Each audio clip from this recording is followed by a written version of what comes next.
The Clothes Have No Emperor. Written and narrated by Ian Purdy. Copyright 2025. Part 1. An Atheist Biography of Jesus of Nazareth. Jesus of Nazareth is possibly the most misrepresented and therefore misunderstood person in history. His deification rendered him dehumanized, while his life story was co-opted and completely distorted, first for political control and then for religious domination. This process had absolutely nothing to do with the actual living, breathing man who walked this earth 2,000 years ago. He was the original victim of identity theft and became the focus of claims so outrageous and extreme that any attempts to rehabilitate him back into the human race are almost impossible. However, I'm going to try.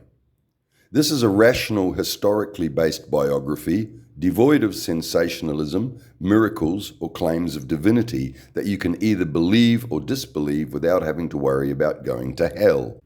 It's based on numerous sources, including the outrageously manipulated Holy Bible, as well as apocryphal sources, the Nag Hammadi Library, and numerous commentaries by recognized religious scholars, historians, archaeologists, and records from Hemis Monastery in northern India. The 5 pillars that form the foundation of this work are texts from Hemis Monastery in Ladakh, Kashmir, the Gospels of Philip and Thomas from the Nag Hammadi Library, the discovery and contents of the Talpiot tomb by the Israeli Antiquities Authority in 1980, and my personal experiences as a practicing Buddhist tantric initiate. I begin by drawing a distinction between Yeshua, the name engraved on the ossuary, that's a bone box, which contained his mortal remains, and Jesus, the inauthentic character created by the Romans and portrayed in the Bible. This biography jumps between these two names depending on whether I am talking about the actual man Yeshua or what tends towards the concocted false biblical portrayal of Jesus. The name Yeshua means salvation, but requires no translation to be recognizable as the affirmations, "Yes, you are," and "Yeah, sure." This is the man whom I am seeking to bring back into our modern paradigm with this account of his actual life and teachings. Some people, based on the fantastic claims made in the Bible, deny that Yeshua even existed at all. They claim that his entire persona and life story are a fabrication. I disagree.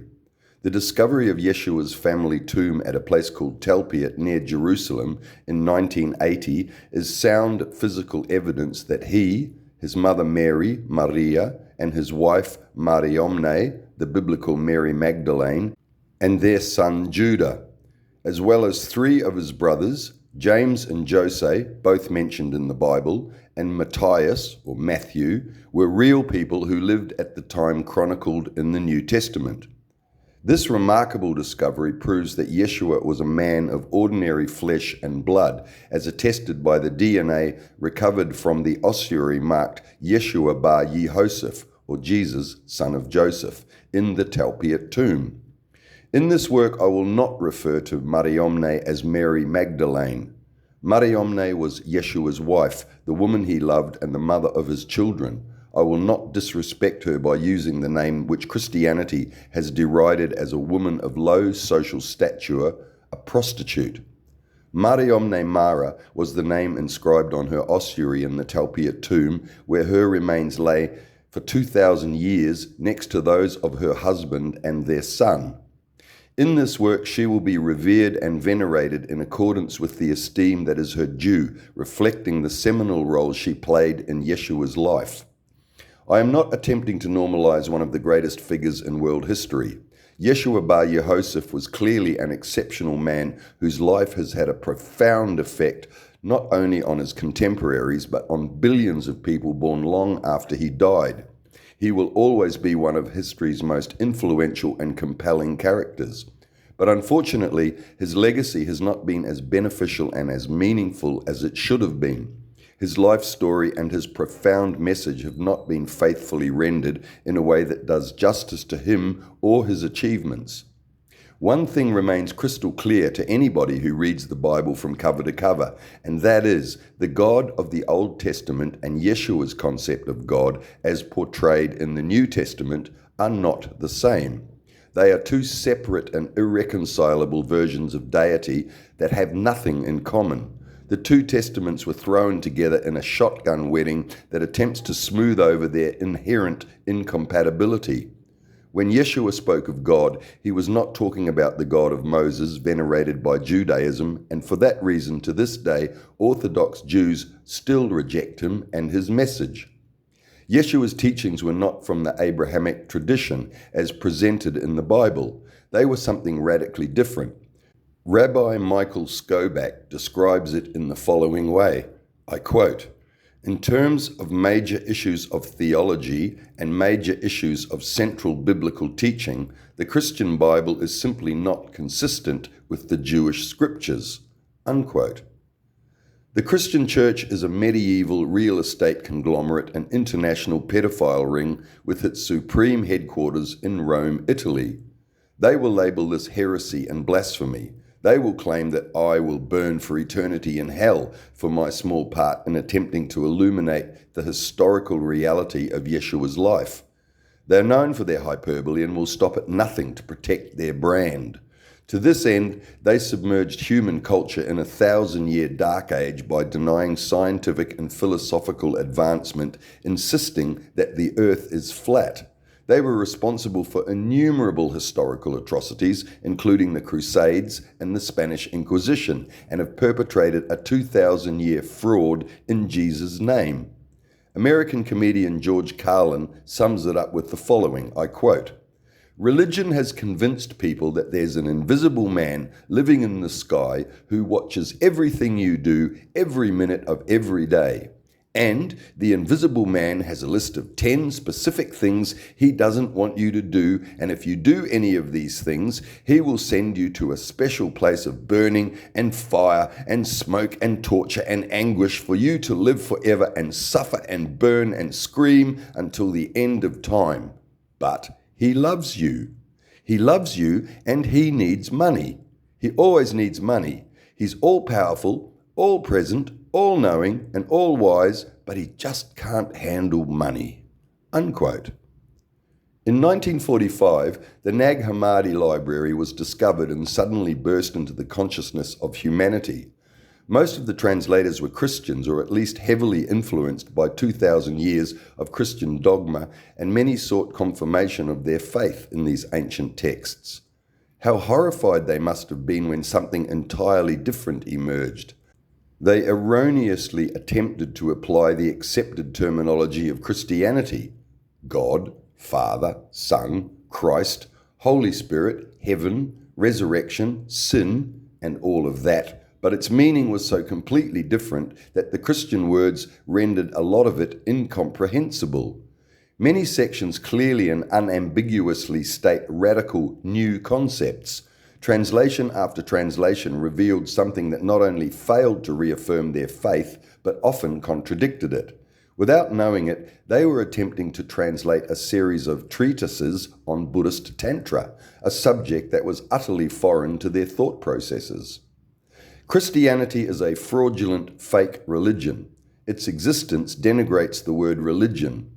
Jesus is a fake name. Mary Magdalene is a fake name. God is a fake name. Father is a fake name. Son is a fake name. Heaven is a fake name. And everything about these fake words is demonstrably ridiculous. If you can stand to have this verified, then keep listening. Chapter 1. Verily doth the tale commenceth. In the beginning. The date of Yeshua's actual birth is unknown. The fact that our Western system for numbering years is derived from this event underscores what appears to be an almost contemptuous disregard for historical accuracy by the later chroniclers who compiled the New Testament. The idea that he was born on the 25th of December in the year 1 is not credible for a number of reasons. Firstly, The 25th of December was near the time when earlier pagan societies celebrated the winter solstice, and it appears the Romans co-opted this date to substitute their own religious ceremony as a replacement. If Jesus can be considered the avatar for the age of Pisces, it is more likely that he was born sometime between February 19th and March 20th. This, of course, is speculation, but I can find no more credible alternative or any more accurate sources upon which to base this calculation. Most scholars agree the year was most likely between 7 and 4 BC, the first being reference to the reign of King Herod, and the second by subtracting his stated age of around 30 years when he began his ministry. These calculations throw all subsequent numerological considerations in the porky bin, as they are based on sloppy biblical ignorance and not actual historical data. A lot of the potential accuracy of numerology is no longer possible thanks to this random numerical smear created by the early chroniclers. Yeshua's mother was named Maria, the modern-day Mary, and his father's name was Joseph, modern-day Joseph. Both of these names were confirmed in the Talpiot tomb. His father was much older than his mother, but I completely refute the preposterous claim that she was a virgin. This is indicated not only by common sense and a rudimentary understanding of biology, but by the fact that Yeshua had a number of siblings. Whether he was younger or older than his 4 brothers and 2 sisters is not definitively stated in any credible record, so must be considered as more data lost in the swirling mists of time.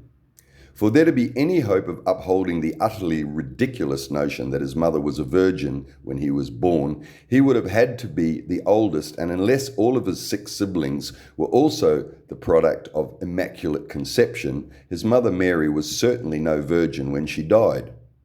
The biblical nativity scene in the manger after Mary and Joseph were turned away from an inn is more fantasy. The Bible claims he was born in Bethlehem, about 10 kilometers from Jerusalem, but this was probably added due to an ancient prophecy in the Hebrew book of Micah that foretold the arrival of a Messiah. I quote, "But you, Bethlehem, out of you will come a ruler who will shepherd the people of Israel." Unquote.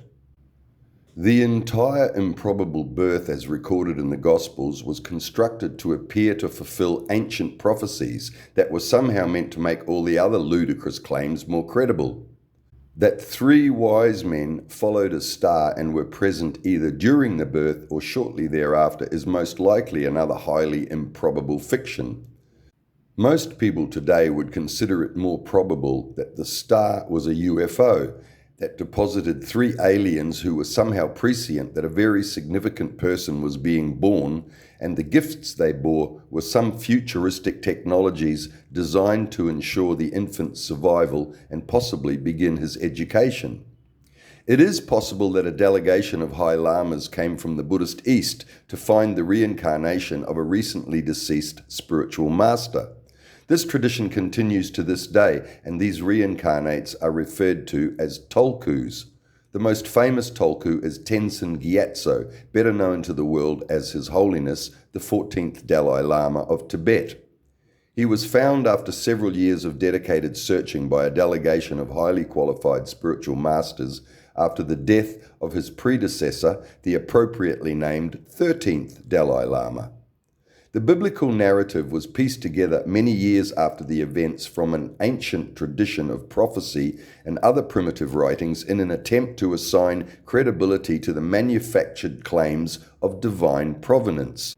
This is further attested by the established fact that they couldn't even come up with the exact date of his birth, a powerful indication that Yeshua only became relevant after he began his ministry many years later. Growing up and getting educated. The Bible states that King Herod was going through one of his more psychopathic phases and had ordered the death of all young boys in Israel. Roman rulers did that sort of thing, especially when they'd been assigned to far-off provinces away from all the orgies and opulence of Rome.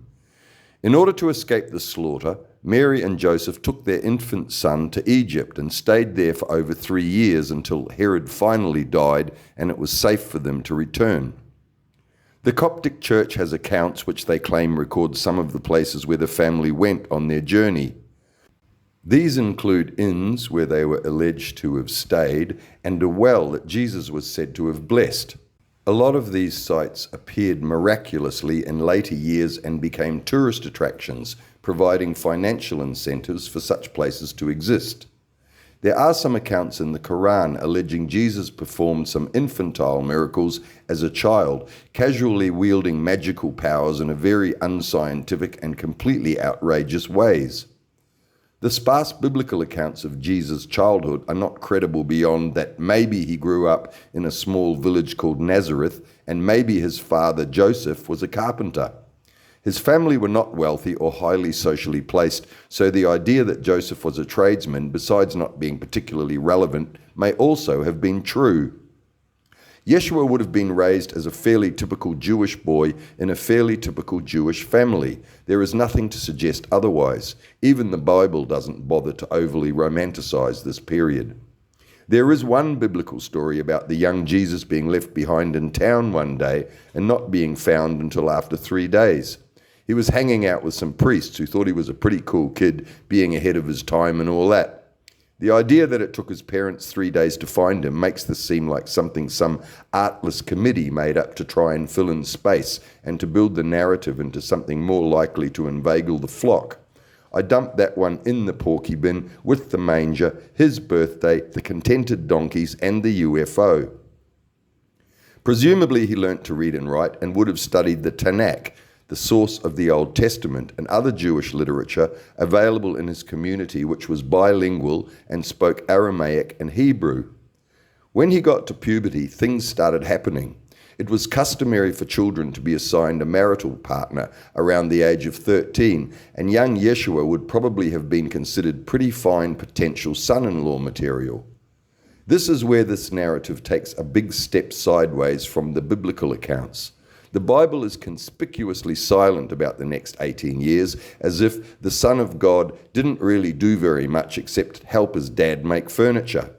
Maybe he didn't like the girl they were trying to marry him to, or perhaps he was just a rebel who didn't want to live a boring, normal life like his mum and dad. Maybe the bodhisattva inside him was drawn to the East to reconnect with the ancient wisdom. Whatever the reason, it appears Yeshua did a runner.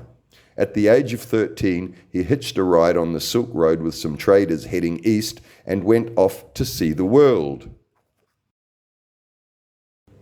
Saint Issa in India. The accounts of this period come mainly from records preserved at Hemis Monastery in Ladakh, northern Kashmir, India. There are other sources, but they are more esoteric and therefore less reliable from an historical perspective. Other sources also allegedly exist in the Patala Palace Library in Lhasa, Tibet, but due to the Chinese occupation and the suppression of Tibetan Buddhism, they are not currently available.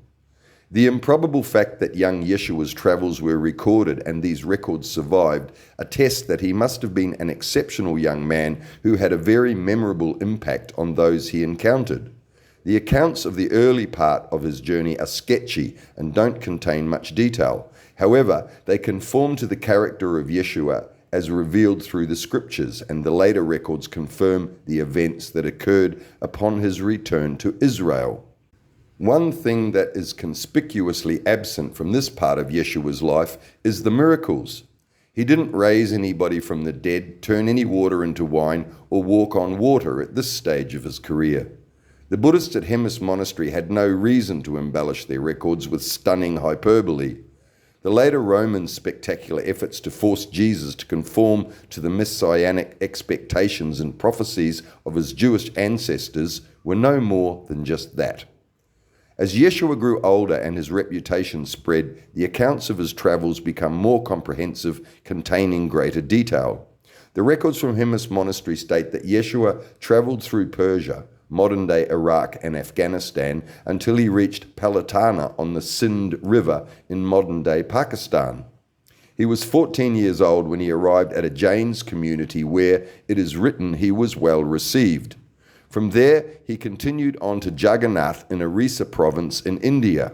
This is about 4,000 miles, or roughly 6,400 kilometers, from Israel, and even by modern standards, that is a remarkable journey for an unaccompanied teenager. The local Brahmins welcomed him, but that didn't last long. Apparently, the young Yeshua objected to their rigid caste system, which worked great for the Brahmins, but not so well for the oppressed, impoverished majority of the population. True to form, Yeshua removed himself from the luxurious abodes of the privileged, preferring the company of poor people. Here, he studied the Vedas and the Upanishads, and may even have shaved his head and started singing Hare Krishna. It is written that he ultimately rejected the Brahmins' claims that their holy books were divinely inspired and criticized them for their idolatry. This indicates the character of somebody with profound underlying wisdom, immense courage and conviction, who, at a very young age, was capable of challenging entrenched ancient practices. As if foreshadowing his future, the ruling Brahmins quickly revised their opinion of this upstart young foreigner and decided to kill him. He was saved by his lower caste friends who were able to learn what was being planned and warned him that he'd better get out of there very quickly. On this occasion, he didn't have to rise from the dead to escape, and he travelled north. In Benares, or modern-day Varanasi, he encountered a large community of Buddhists and stayed with them for 6 years. Here he learnt the Pali language and studied the Buddhist sutras. He practiced Raja Yoga, a form of meditation, and it is written he mastered the highest levels of yogic attainment and was greatly respected for his spiritual achievements. Nobody tried to kill him here, so it seems reasonable to assume that the Buddhist practices and ideals were as acceptable to him as he was to them. There is no record of any discord during this period. By the time he left the Buddhists, he already had a reputation as an accomplished master. He travelled further north, impressing and converting pagans as he went, and eventually arrived in Tibet, where he spent a further 6 years in the capital Lhasa. The records from Hemis Monastery contain no information about this period. Records of his activities in Tibet do exist in the library of the Patala Palace in Lhasa, but since the invasion of the Chinese and the exile of His Holiness the Dalai Lama in 1959, they are no longer accessible. Buddhism didn't find its way to Tibet until the Buddhist saint Padmasambhava arrived there in the 8th century, so in Yeshua's time, the Tibetans practiced the Bon religion. The indigenous Bon religion was one of the very few religious traditions that practiced the sacred art of Tantra. At the age of 26, Yeshua left India and returned to the West. On the return journey, he spent a few months in a Zoroastrian community in what was then Persia. Once again, he objected to some of their practices and managed to get himself arrested and hauled in front of the priests. We don't know what they accused him of, but he accused them of leading their people astray by worshipping the sun. This continues the theme of Yeshua's refusal to sanction what he considered unsound spiritual practices. Fortunately for the future of Christianity, the Zoroastrians weren't like the Romans and didn't execute people who disagreed with their beliefs and practices. Instead, they dumped him out of town in the middle of nowhere, expecting that wild animals might do the job for them. This didn't happen, but there were no claims of his miraculously taming savage beasts or any other superhuman feats attributed to him during any part of his journey. Very little detail has survived except that Yeshua was able to continue on his homeward journey. There are no historically verifiable records of the remaining years before his return to Israel. However, the American psychic Edgar Cayce claimed during several of his documented psychic trances that Yeshua traveled to Athens, Greece, and then to Egypt. In Egypt, Cayce claimed he received his third and final initiation inside the Great Pyramid. One of the many intriguing features of Cayce's claims is that, as a devout Christian, he found a lot of what he revealed during his trances very disturbing and completely contradictory to his faith when he resumed his normal consciousness after the trances ended. I don't present this as credible historical fact. I merely suggest it as a possibility that could be construed as relevant during this otherwise completely undocumented period of Yeshua's life. I leave it beside the porky bin for you to decide whether to discard it or let it remain as an unconfirmed part of the narrative. Chapter 2. The creation of the Gospels of the New Testament. The next 3 years constitute the core assertions contained in the Gospels of Matthew, Mark, Luke, and John, as presented in the Holy Bible's New Testament. How much of this can be taken seriously is regularly debated by religious scholars and historians. It is generally considered that the original Gospels were written sometime during the 100 years after the events they purport to record. They are not considered to be reliable from an objective historical perspective. Some of the narrative can also be found in the surviving apocryphal texts, but a lot of it is not, and many parts are contradicted in the Gospels themselves and by the alternative sources. The earliest copies of the Bible had no punctuation, no chapters, no paragraphs, and the full stops, commas, and all the rest of that were all added later. All of the Gospels were written in the third person and didn't purport to be from the perspective of personal experience. We do not have a single surviving original text, so everything that came down to us is a copy of a copy of a copy at best. The oldest surviving complete manuscript of the Gospel of Mark was copied about 300 years after the original was written. The vast majority of the surviving complete copies of the New Testament are from the 9th century. What is certain is that none of the Gospels were actually written by either Matthew, Mark, Luke, or John. We aren't even sure who Matthew, Mark, Luke, or John actually were, if indeed any of them ever existed. Matthew and John are usually associated with the two apostles whose names they bear, but Mark and Luke were not apostles, and speculation about who they may have been yields a range of possibilities that I'm not going to further cogitate over. All 4 Gospels were originally written in Greek, not Aramaic or Hebrew, the languages that Yeshua and his disciples spoke. They were written by educated scholars and are impressive literary works, especially the later Gospel of John. They were then translated, first into Latin and eventually into every other language on the planet by devoted monks who believed they were doing God's work.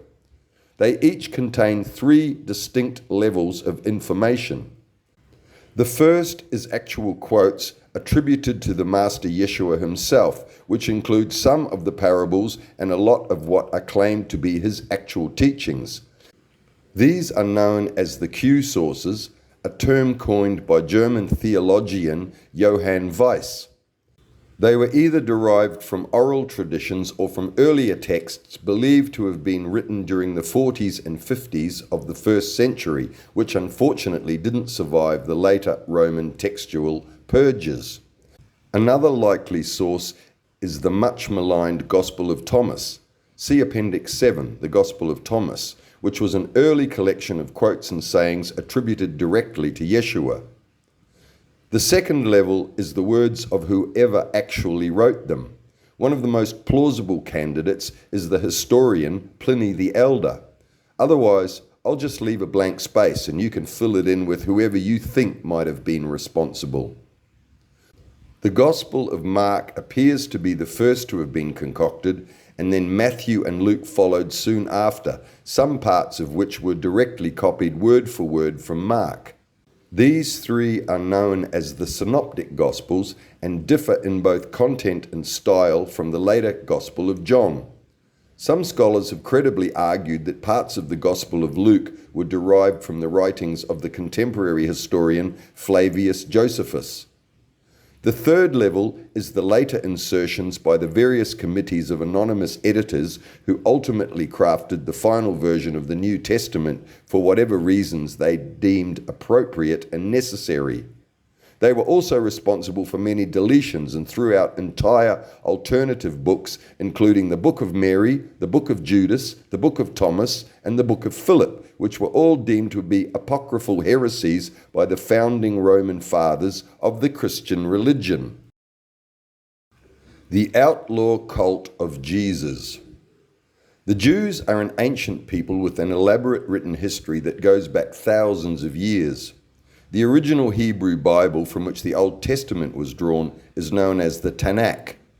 The Jews had sophisticated religious practices derived from the scriptures of Abraham, Elijah, and Moses, who had all assured them that they were God's chosen people. I call this extra-Semitism. See Appendix 11, Racism and Sexism. After being invaded in 63 BC, the Jews remained firmly under the Roman jackboot for over 500 years. They had few rights and were second-class citizens in their own holy land. A host of ancient prophecies assured them that they were going to be liberated by a Messiah or holy warrior, and there were lots of credible candidates including John the Baptist, Simon Magus, Honi the Circle Maker, Hanina ben Dosa, and many other self-proclaimed holy men, all vying to be proclaimed the new Saviour. Yeshua was a newcomer to the game, but he had a new message gleaned from his travels in India. He knew a lot of things that the opposition didn't, and because he hadn't been around for years preaching the same tired old scriptures, he was a fresh voice, a fresh face, and a breath of fresh air that blew into the Messiah business. Yeshua began his ministry in the area of northern Galilee and started with his friends and family. The first big event was going to visit his cousin, John the Baptist, who already had a large following. Being family, they easily formed an alliance whereby Yeshua let John dunk him in the Jordan River, in exchange for John endorsing his freshly returned, long-lost cousin as a worthy fountain of spiritual truth. From John's side, the injection of new ideas and Yeshua's charisma provided an enormous impetus, sparking up the flock and keeping everybody clean in the river. Their alliance was an immediate success and had the effect of introducing Yeshua as a credible new contender, blessed and endorsed by one of the big names. Then, the Synoptic Gospels tell us that Jesus went into the Judean desert where he fasted for 40 days and was tempted by Satan. This whole event is a bit of an oddity, purporting to be a personal encounter with the actual person of Satan. See Appendix 2, Satan.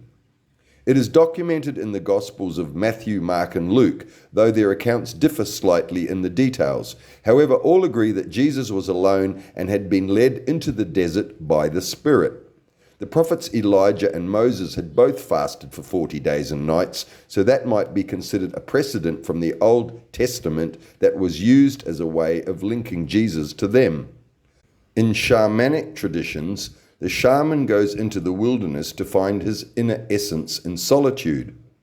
A shaman is a man who has developed his spiritual prowess by communing with nature, and that could explain why Yeshua went into the desert to be alone for 40 days, if in fact he actually did.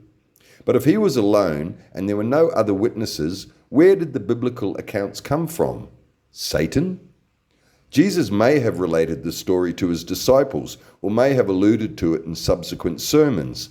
Some scholars suggest that the entire event was a parable that had no basis in fact. According to the Synoptic Gospels, Satan's temptation had three parts. Firstly, Satan challenged Jesus to change the desert rocks into loaves of bread to relieve his hunger.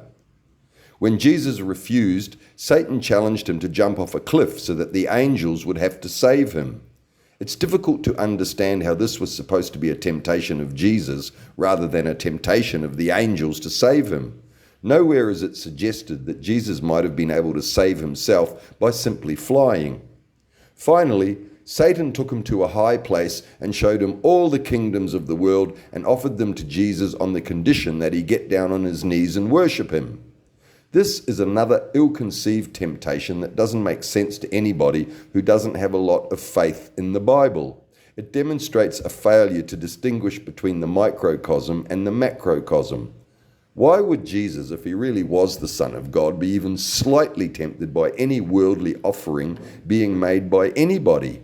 If Jesus' Father really was the creator of the world, then technically surely it all already belonged to Jesus in whatever possessive sense Satan was alluding to. Where's the temptation in being offered something that's already yours by somebody who doesn't own it and whose manifest evilness makes him completely untrustworthy? I have an explanation. If any of this really did happen, there is a quote from Wikipedia that may be relevant. I quote, "Fasting may not mean a complete abstinence from food. Consequently, Jesus may have been surviving on the sparse food that could be obtained in the desert." Unquote. I'm not claiming that Wikipedia is a credible source of spiritual truth, but not much grows in the desert except mushrooms. In the Judean desert, there are species of mushrooms that contain psilocybin, a powerful natural hallucinogen. If Jesus was tripping, that would explain this entire event, which had all the hallmarks of a drug-induced hallucination. It would certainly explain why Jesus was taken to a high place. Matthew and Mark go on to say that after Jesus rejected Satan's temptations, angels appeared and ministered to him. That's pretty trippy stuff. Meanwhile, John the Baptist was arrested and taken into custody. I'm resisting the temptation, just like Jesus, to link John's arrest and to Jesus' drug experience in the desert. Shamans are known to use hallucinogenic drugs to heighten their perceptions, and John the Baptist may have suggested this to Yeshua as a final preparation for his ministry. The Gospel of John doesn't mention any of this and instead has Jesus turning water into wine at a wedding. After his wild time either in the desert or at a wedding, Jesus returned to Galilee where Simon, Andrew, James, and John were fishermen on the lake. Jesus must have been a pretty good fisherman because suddenly they started catching enormous quantities of fish. Somewhere amongst all the fish, Peter appeared, who was also a fisherman, but he was a more complicated fisherman than the other simple fishermen. St. Peter, also known as Simon Peter, Simeon, Simon Cephas, or Peter the Apostle, was the brother of Andrew. One could assume from all his different identities that he had a lot to hide. Either way, this Peter or Simon, or whatever his name really was, also joined Jesus' team. Jesus started preaching to these simple and one very complicated fishermen who were attracted to his charismatic, unusual message. When he invited them to come on the road with him, they jumped at the opportunity. Put yourself in their position and tell me you'd rather go fishing. Matthew was a tax collector and was loathed by the community. Jesus saw the advantages of somebody in the establishment, and Matthew quickly saw Jesus as a way to rehabilitate his jaded reputation. A match made in heaven, so to speak, and Matthew was on board even though they'd left all the boats back on the lake. Despite his considerable successes in India, the home crowds were no pushover. They weren't like the Hindus and Buddhists who already had a fundamental understanding of the oneness of creation. The Jews had been taught to believe in an external, wrathful, jealous God who brutally punished sinners and only showed mercy to the favored few, who all happened to be Jews. This was the vision of deity that would ultimately be presented in the Bible, and Yeshua's teachings were tailored and twisted to make them conform to these ideas, which the Gospels themselves show he worked so hard to refute. Let's just say Yeshua found himself attempting to explain reality to some of the most confused people in the world at that time. He was pulling big crowds, but they weren't always open to his Eastern-tinged new message of compassion and love. They considered it nice and entertaining, but not a practical way of dealing with the brutal enemy, the Romans. But controversy generates publicity, and his reputation spread. After a year of mixed ratings and healing the sick, he'd locked in his people. The inner sanctum consisted of 12 reliable disciples whom he could count on to back him up, do security, and control the growing crowds. According to Matthew 10, 2-4, the names of the 12 apostles are 1. Simon, who is called Peter. 2. Andrew, Simon's brother. 3. James, the son of Zebedee. 4. John, his brother. 5. Philip. There is no further mention of Philip in this gospel, and this is significant as will be revealed in the following chapters, Mariamne Mara and the Gospel of Philip. Number 6, Bartholomew. Number 7, Thomas, or Doubting Thomas. Number 8, Matthew, the tax collector. Number 9, James, the son of Alphaeus. Number 10, Thaddeus. 11, Simon the Zealot. And finally, Judas Iscariot. The 12 apostles coincided with the 12 tribes of Israel. They were ordinary people who weren't theologians, didn't have much religious education, and were mostly illiterate. Some of them were related to Jesus and some were related to each other, forming a tight, cohesive inner circle. Jesus takes the show on the road. The Gospels record that Jesus' ministry lasted only 3 years, but in those 3 years the Scriptures managed to cram in more miracles than Hans Christian Andersen managed to stuff into any of his fairy tales. Jesus healed the sick, the lame and the blind, chased out demons, calmed storms, raised the dead, turned water into wine, walked on water, fed the multitudes, and even withered a fig tree by cursing it. Meanwhile, he preached, prophesied, and parabolized, drawing large crowds everywhere he went. I can't resist talking about the pigs. This charming little gem of a tale occurred when Jesus packed up the disciples one day and went for a picnic on the other side of the lake. Naturally, he had to calm a tempest on the way, but they got to gendarmes, or wherever it was on the far side of the lake, where Jesus was confronted by one or two, depending on which gospel thou art reading, total, complete nut jobs. Of course, being completely crazy, they immediately recognized the God-man and fell to their knees before him, begging forgiveness and all the other stuff nut jobs usually demand of holy men. Jesus then cast out the demons within them. The freshly liberated demons attached themselves to a nearby, very large herd of pigs, which all then dutifully leapt off the nearest cliff and drowned in the lake. The people who owned the pigs were not as impressed by this as later Christians are. Their possessions and livelihood had just been co-opted without permission for a biblical story that, despite being an integral part of the spiritual legacy of the world, wasn't going to pay their bills. They told Jesus and his motley band of holy peace warriors to piss off. That's my translation. So Jesus and the boys, their narrative in the bag for posterity, got back on the boat and sailed home. This was followed in no particular chronological order by a lot of feet washing. Jesus had his feet washed by a number of different women, and he washed his disciples' feet, even threatening at the Last Supper that if Simon Peter didn't let him wash his feet, he would be kicked out of his disciplehood. Feet washing is an under-acknowledged feature of Jesus' ministry. Modern-day podiatrists completely ignore this ringing endorsement of the sacred foundation of their noble profession. Records of Yeshua's first meeting with Mariamne are non-existent, but this seminal event is believed to have occurred sometime during the middle to end of the first year of his ministry. Her first mention in the Bible is in Luke 8:31-33, which states Jesus cast 7 demons out from her. This is also briefly mentioned in Mark. There is a lost gospel source, yes, and I know that's dodgy squared, but it says at first he rejected her because she wasn't Jewish. Perhaps she was one or both of the 2 women who washed his feet and dried them with their hair. All traces of this seminal event in Yeshua's life have been religiously expunged from the Bible because they don't fit the Christian narrative. The Jesus show rolled across the Holy Land, financed mainly by rich women. It says that in the Bible. This may have been another reason why powerful men decided they needed to take him down. Luke 8:3 states that Mariamne was one of these women who helped support the movement financially, so she was not poor. A lot of his audiences were extra-Semitic and didn't like the fact that Jesus was an internationalist who preached that everybody could be saved, not just the Jews. They were xenophobic, parochial, small-town people, and Jesus was a man of the world. Many couldn't relate to his message, which wasn't what the rabbis had been telling them for centuries.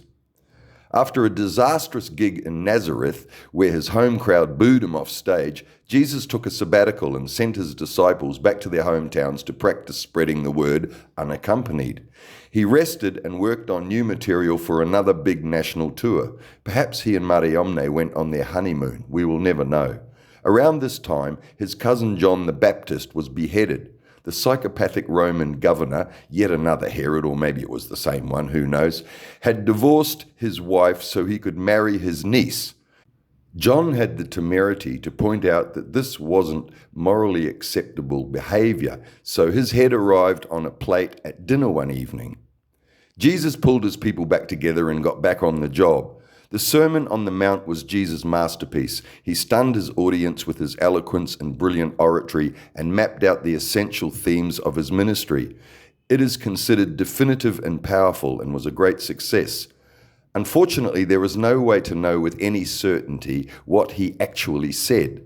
Nobody had recording technology in first century Israel, and if anybody was able to write any of it down, we have no sources other than what is attributed to the Greek authors of the Gospel of Matthew over 50 years later. It demonstrates the Buddhist influence which permeates all of the thin traces of actual spirituality that survived in the Bible. When presented with this sermon, His Holiness the 14th Dalai Lama recognized Jesus as a bodhisattva. A bodhisattva is an enlightened individual who chooses to be reborn back into the world for the benefit of his fellow suffering beings.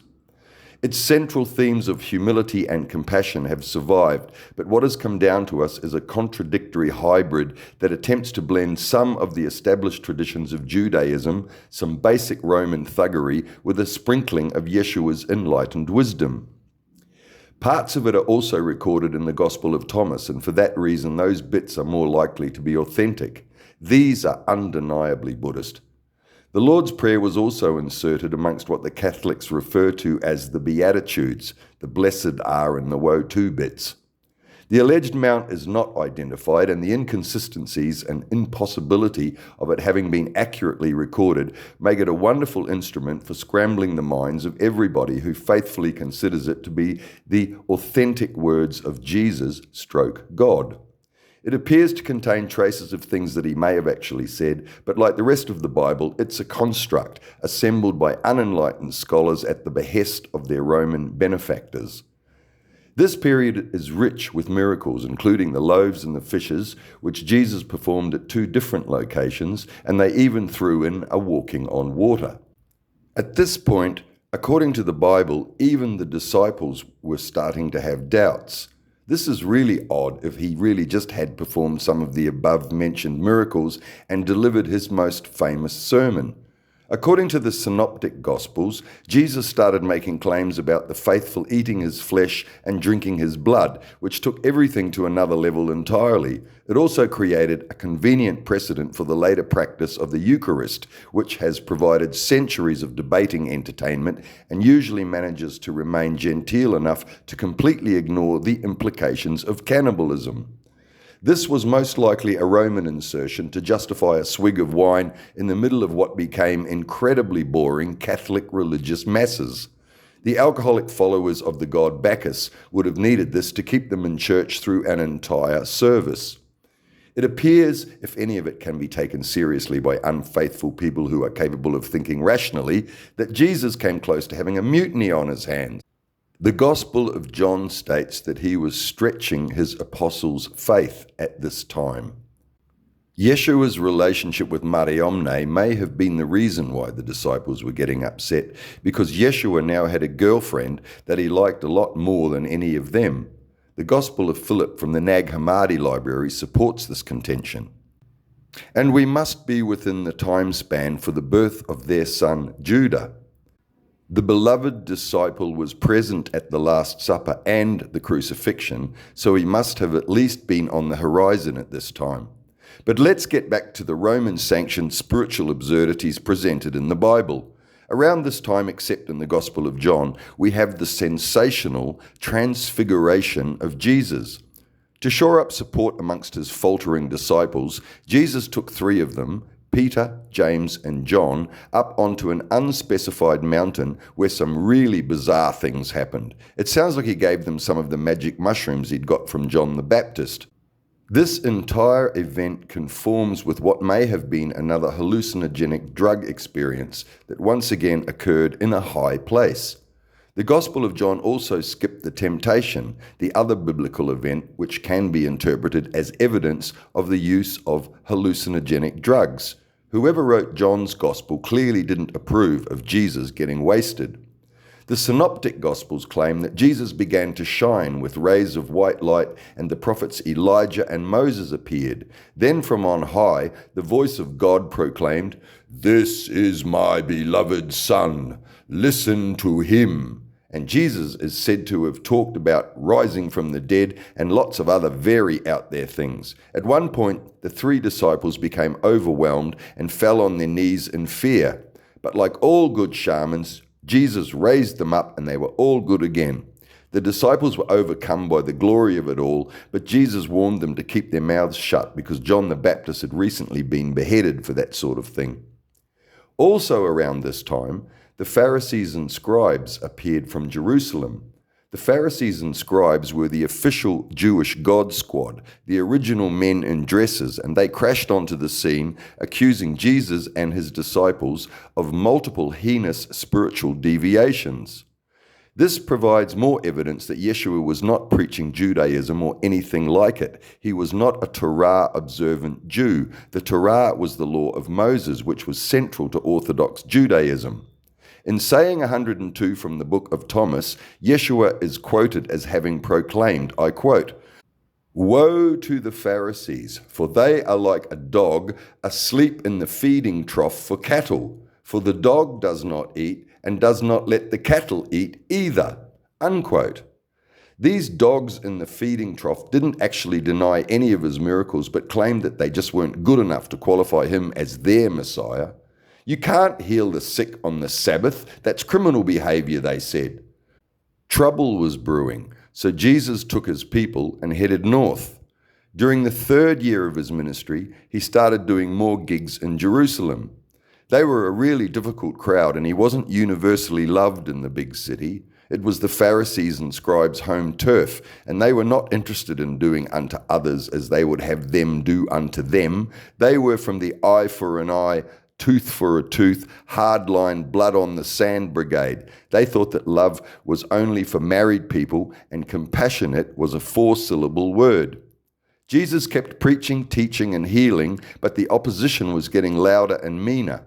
Jesus' life was threatened on a number of occasions. People were like, "How dare you tell us to love each other? Let's kill him." They were a funny lot, the 1st century Jews. They probably would have been happier if Jesus had told them to kill each other, or better still, kill the Romans. But that just wasn't his thing. He'd spent too much time studying the enlightened Buddha and not enough time studying Shiva, the destroyer. He'd learnt his spiritual trade from pacifists. Jesus needed a miracle. It was time for his old mate Lazarus, who just happened to be on his deathbed. Jesus travelled to Bethany, dropping parables as he went, but his friend Lazarus was already dead when he finally got there. Undeterred, Jesus raised Lazarus from whatever state he was in, and then some more people decided they needed to kill him anyway. They had a very strange interpretation of the law of karma. For some reason, they thought it always meant they had to kill somebody. At this point, the Bible goes batshit crazy and stops being even vaguely sensible. The overriding need to say whatever they thought they were saying overcameth them, and yea, not one rational word did they bothereth to inscribe. Lots of parables, miracles, and other godly stuff allegedly happened that only makes sense to men in dresses with no enlightened sources to clarify any of it or what it was all supposed to allegedly mean. There was a sermon about marriage and divorce, which may have been an obscure way of referring to the wedding of Yeshua and Mariamne. However, there's no mention of Mariamne or the birth of their first son, Judah. This is, of course, all speculation, but these unchronicled events happened sometime before the crucifixion. Another indicator of the dubious authenticity of the Gospels is that the disciples didn't become any more enlightened.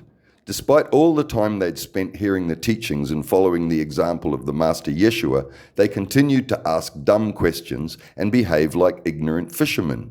To quote Alan Watts, Jesus was made irrelevant by pedestalization, by being kicked upstairs. This is why the gospel is impossible, because we are supposed to follow the example of Christ. Unquote.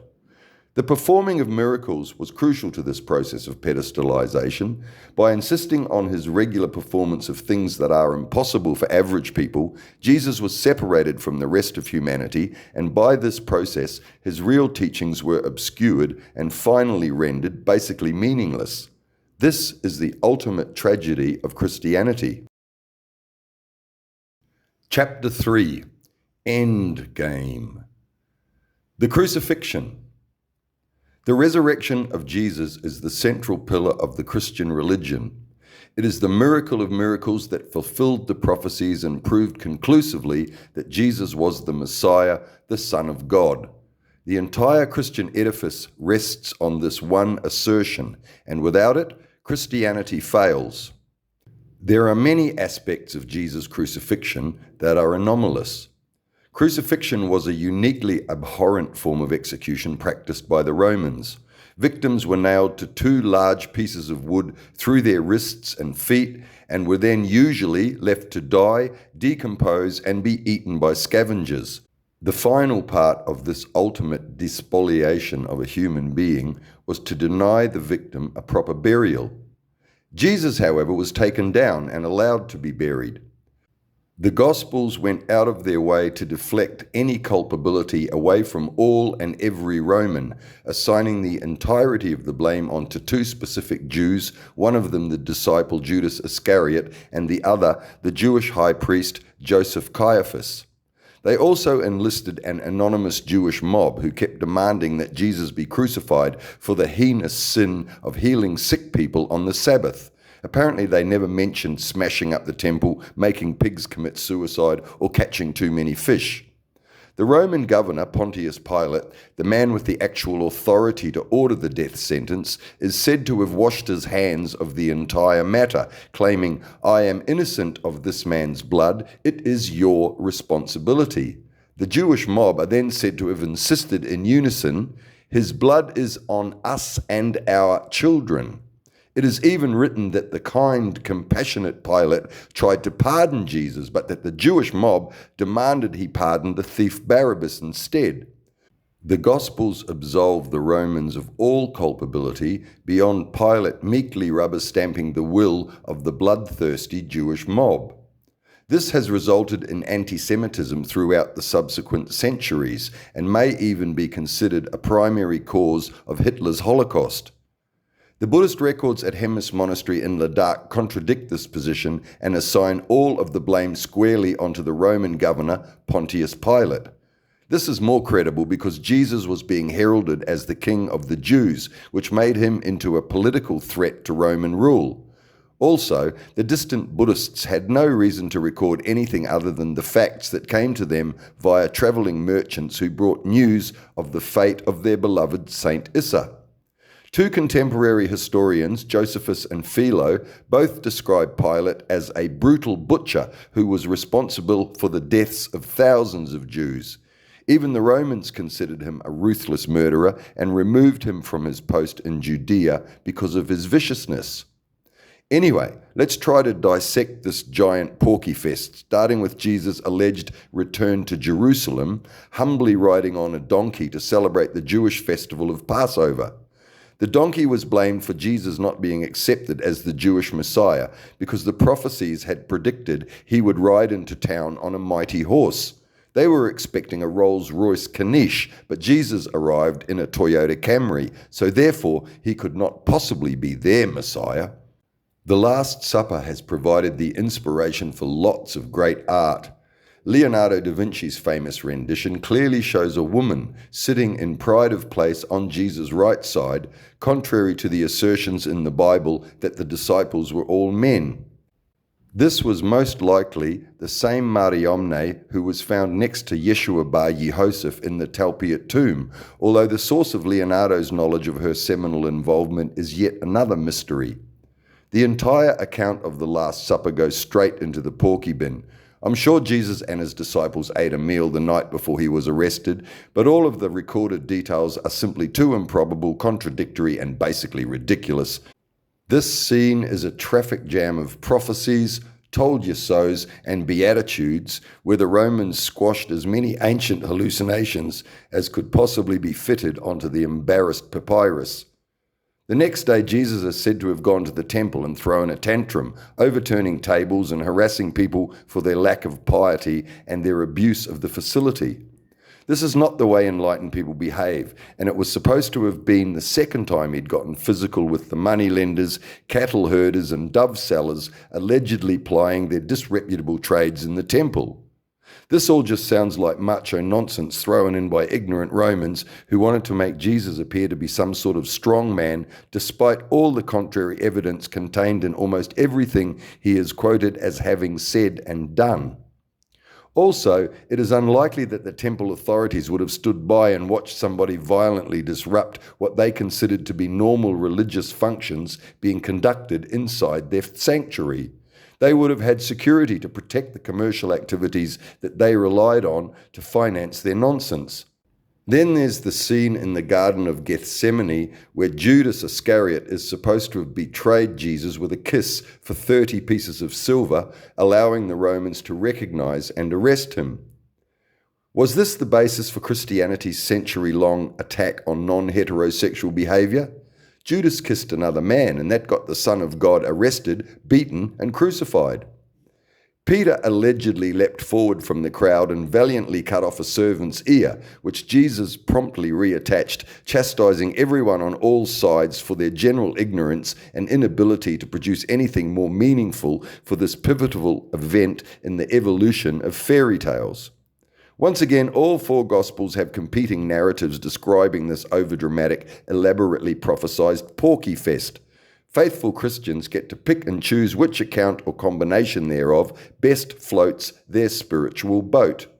Just as an aside, the portrayal of Judas Iscariot, who is presented as the betrayer and has been despised by everyone throughout history, requires a closer look, and there are newly emerged relevant ancient sources that provide him with a plausible alibi.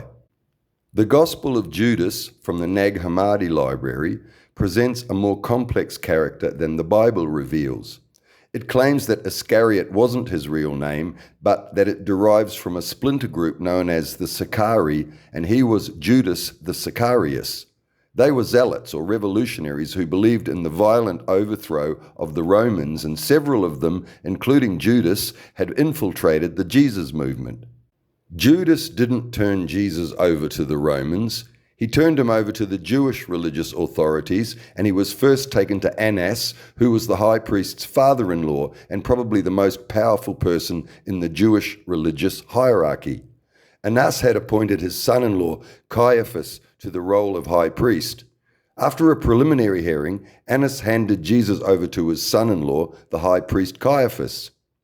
Judas had been hoping to provoke a holy war against the Romans. His plan was to have Jesus imprisoned by the Jews, which should have provoked an uprising while Jesus was being safely held in Jewish custody. But the Romans had spies everywhere, and as soon as they heard Jesus was in the custody of Caiaphas, they sent soldiers to fetch him. The apocryphal Gospels also claim that Caiaphas was a supporter of Jesus, but had no power to stop the Romans from seizing him. Once the Romans had him, the king of the Jews' days were numbered in very small digits, and they moved quickly to crucify him. In the Bible, the Romans misrepresented Judas's involvement to make them look good. He was the scapegoat. Judas didn't hang himself because he felt remorse for having betrayed Jesus. He did it because he had been betrayed. Nowhere is it claimed that he repented for his alleged terrible sin, and he hanged himself at a place called Al-Kaldama outside the Annas family tomb where Caiaphas's in-laws were buried. I'll leave all that beside the porky bin. The bottom line is, Pontius Pilate sentenced Jesus to death by crucifixion. I think this can be accepted as historical fact. I'm not going to speculate on the actual charges or the trial, or even if there was one. Jesus had become too successful, was too influential, and he was being hailed King of the Jews. I don't doubt that Yeshua was brutally beaten and tortured, and there is evidence of the crown of thorns on the Shroud of Turin, which I accept as an authentic artifact and elaborate on it further in Appendix 8, the Shroud of Turin. On the morning of Passover, sometime between 9 a.m. and noon, the Gospels once again fail to agree and provide conflicting accounts of the actual time. Jesus was taken up to Golgotha Hill and nailed to a wooden cross. The iron nails would have been hammered through his wrists and feet, the cross raised to an upright position where he was left to suffer and die. He was flanked on either side by two other unfortunates who were either bandits or thieves, and they were also condemned to death. Mariamne was present, as was his mother and possibly his son. A squadron of Roman soldiers presided over the grisly event, and there may have been some other random, curious spectators. None of the disciples were present. Upon the order of Pontius Pilate, who had allegedly claimed to have washed his hands of the entire event, a sign written in Latin, Hebrew, and Aramaic stating simply, "King of the Jews," was attached to the cross above Yeshua's head. Yeshua was given some kind of drink held aloft on a stick to relieve his unimaginable suffering, and shortly thereafter he was declared dead. The Roman soldiers celebrated by breaking both of the thieves' legs, but spared Jesus that desecration, which apparently fulfilled a few more ancient prophecies, and they were all declared dead after a mere 6 hours of pre-snuff movie entertainment. None of the alleged authors of the Gospels attended, and they later wrote, allegedly, that this macabre event was accompanied by several other supernatural events, including, according to Matthew, an earthquake, the unnatural darkening of the sky, and raising of dead saints who ran around terrorizing normal people elsewhere at the time, or something like that. I would have added a black rainbow and a few herds of disgruntled, reincarnated, drowned pigs raining from the sky, which would have been appropriate before the age of fireworks. The Romans neglected to synchronize the gospel accounts, perhaps imagining that this would make them appear to be somehow more authentic. Caius Longinus, one of the presiding Roman soldiers, stuck his spear into Jesus' side just for good measure, and then the bodies were taken down so as not to have any unsightly dead, dying people hanging around for the holy festival of Passover. Joseph of Arimathea, Yeshua's uncle, and Nicodemus, both followers of Jesus, were entrusted with his body, which they took to a freshly hewn tomb owned by Uncle Joseph of Arimathea. The body was wrapped in the shroud of Turin, and a giant stone was used to seal the tomb. A Roman soldier was assigned to stand guard outside it so that the disciples and any other wild animals couldn't steal the body, and that was about it. Until 36 hours later, after the soldier had packed up his kit and left, Mariamne and Mother Mary went to the tomb early in the morning to anoint Jesus' body with oils, and found that the stone had been rolled away and the tomb was empty. Hallelujah! The resurrection. The resurrection of Jesus of Nazareth gets its own brand new deluxe model porky bin. The evidence that he survived the crucifixion is hidden in plain sight and is far more compelling and rational than the version of events being peddled by the Christian church.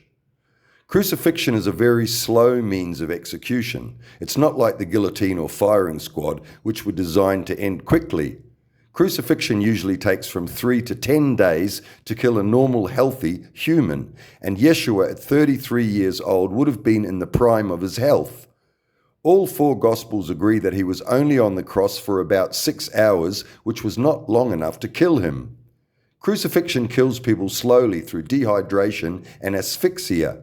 When victims become exhausted over days and nights, they can no longer hold themselves up, their lungs collapse, and they can't breathe. The accepted method of speeding up the impending deaths of the crucified was to break the victim's legs, which is what they did to the other 2 poor buggers nailed up beside him. However, as prophesied yet again, Jesus' bones were not broken. The Bible says they gave Jesus some sort of drink on a stick, after which he passed out. If it contained opium, he could easily have been put into a trance for 3 days, where he just lay and recuperated. This makes sense because opium is a natural painkiller and would have been available to wealthy people like Nicodemus or Joseph of Arimathea. The spear wound in Jesus' side was only superficial, and the Gospels reveal that he bled, which is more evidence that he wasn't dead because corpses have no blood pressure and don't bleed. There is nothing to indicate it pierced his heart, which would have killed him. The Gospel of Mark tells us that Pilate was surprised to hear that Jesus had died so quickly. He'd crucified a lot of people and was very familiar with the slow, torturous process that he'd condemned Yeshua to endure. So when Yeshua was taken down by Joseph of Arimathea and Nicodemus, two of his people, not the Roman soldiers, he would still have been alive. He would have lost a lot of blood and would have been in pretty bad shape, but his body would still have had a pulse and he would have still been breathing. The Bible says that Nicodemus brought 100 pounds, or about 40 kilograms, of herbs and spices which were used to embalm the body. This sounds like a lot of unspecified medication that was applied to the half-dead Yeshua before they had to abandon him inside the tomb. Had Jesus been crucified anywhere other than first century Israel, the claims of his resurrection would be completely untenable. He would have been taken down from the cross and his body buried 6 feet under the ground. Resurrection from a grave would have been impossible, even if he'd been buried kicking and screaming. Jewish custom in the first century was to anoint a dead body with herbs and oils and spices, wrap it in a shroud, and place it in a tomb hollowed out from the limestone. After approximately a year, when the flesh had rotted away, leaving only the skeleton, the tomb was re-entered by family members and the bones placed in a limestone box called an ossuary. Then the tomb was resealed and the body was left to await the day of judgment.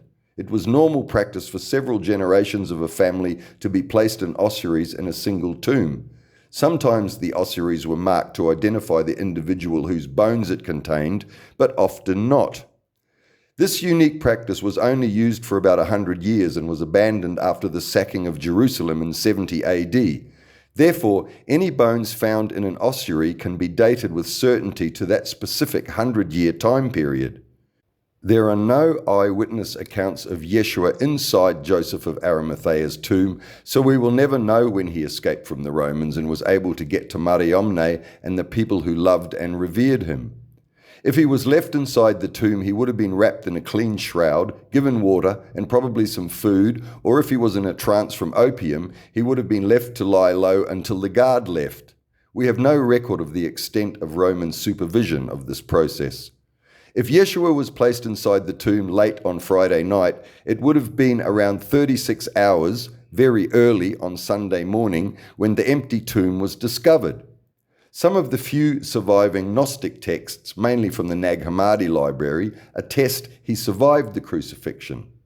When the original Greek New Testament speaks of Jesus' resurrection, it uses two words, anastasis, which means was again, and agerte, which means arose or got up, the same word for when somebody awakens after sleeping.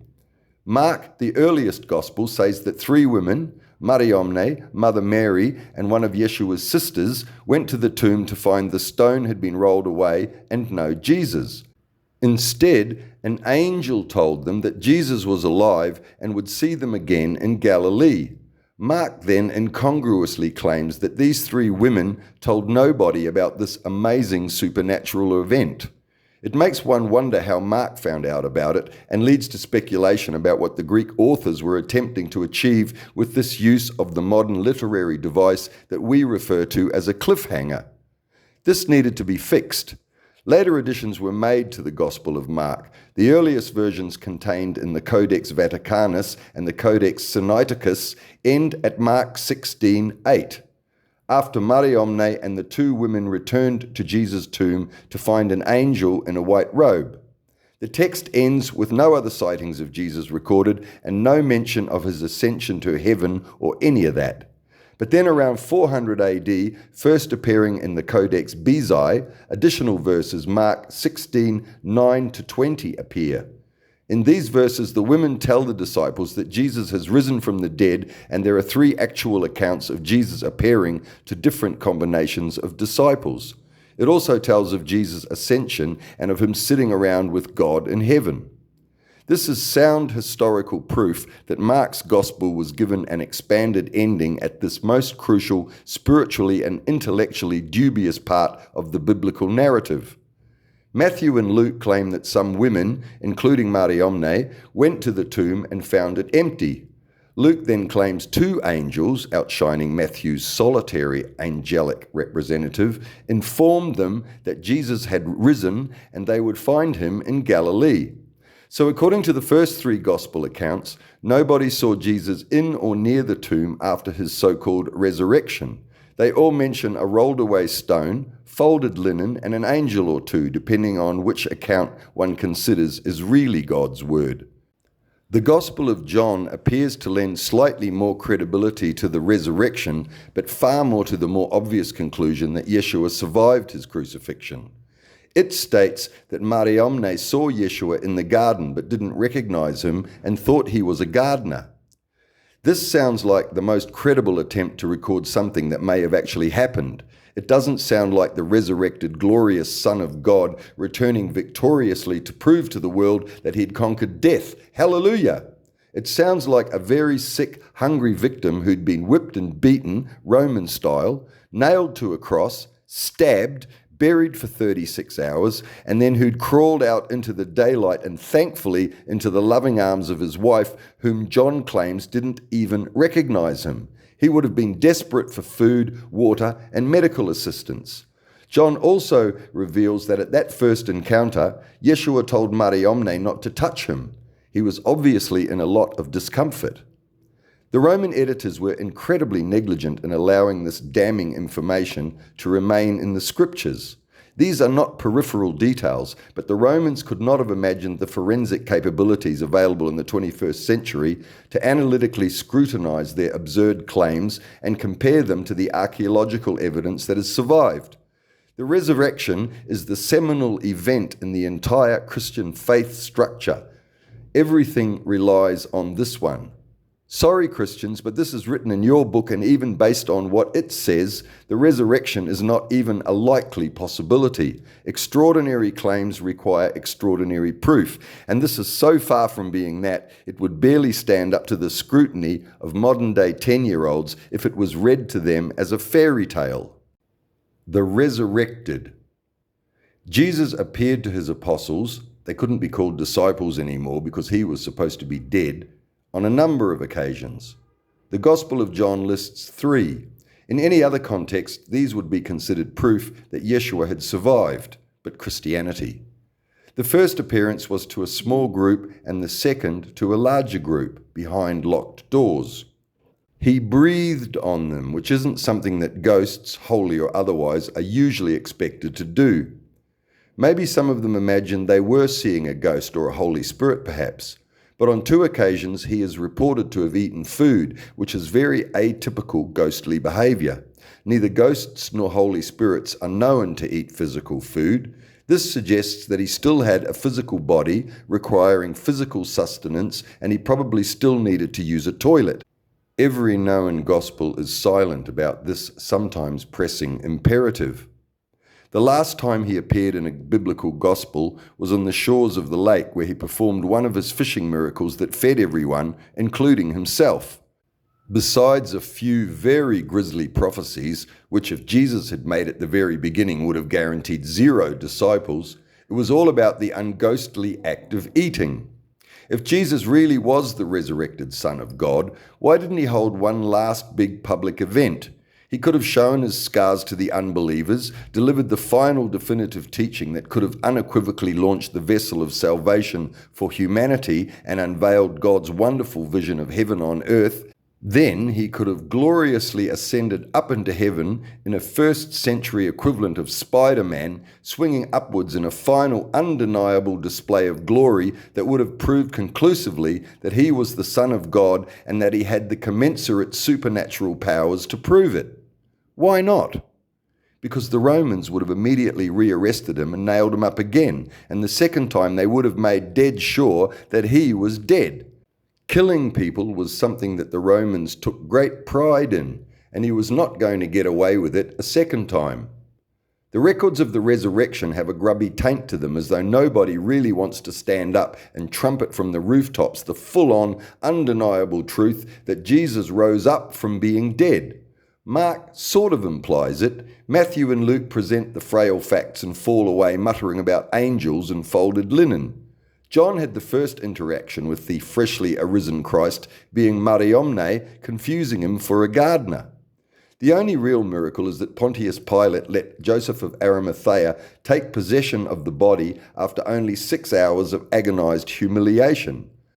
Barring the intercession of an eternal, almighty creator God, the only rational explanation for this miracle was a very substantial bribe from the wealthy Joseph of Arimathea. Some obscure sources claim that Jesus spent 2 years recovering in Joseph of Arimathea's house in Damascus. This would have provided an ideal base from which to launch his counterattack on Saul, but more of that later, and I'll leave all that beside the porky bin.